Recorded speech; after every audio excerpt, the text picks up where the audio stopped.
దాని ఇక్కడ బిల్డింగ్ కనపడుతుంది కదా, అది మనకు మెయిన్ రోడ్డు.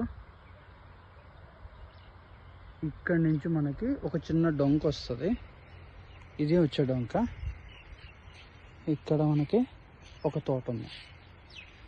ఈ తోట మొత్తం 4.5 ఎకరా తోట. అది మొత్తం మామిడి చెట్లు ఉంటాయండి. ఒక గెస్ట్ హౌస్ వేసుకొని, ఒక వాటర్ ఉంటుంది, ఒక గెస్ట్ హౌస్ వేసుకొని మంచిగా ఉండడానికి చాలా పీస్ఫుల్గా ఉంటుంది. సో ఇది ఇందుకూరుపేట వెళ్ళే రోడ్డు. అండ్ ఇలా వెళ్తే మనం ముత్తుకూరు వెళ్ళే రోడ్డుకి వెళ్ళిపోతాం. ఎకరా 35 లక్షలు చెప్తున్నారు. మొత్తం 4.5 ఎకరా ఉంది.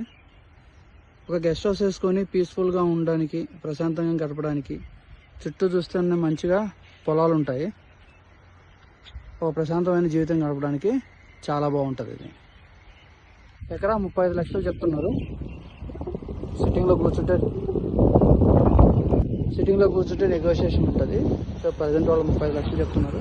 మొత్తం 4.5 ఎకరా ఉందండి. ఇక్కడ అయితే హైట్ మనకి దెబ్బకు కనపడుతుందో ఇదే మొత్తం పొలం. ఈ పొలం అంతా ఇంత హైట్లోనే ఉంటుంది. మొత్తం 4.5 ఎకరా ఉంటుంది.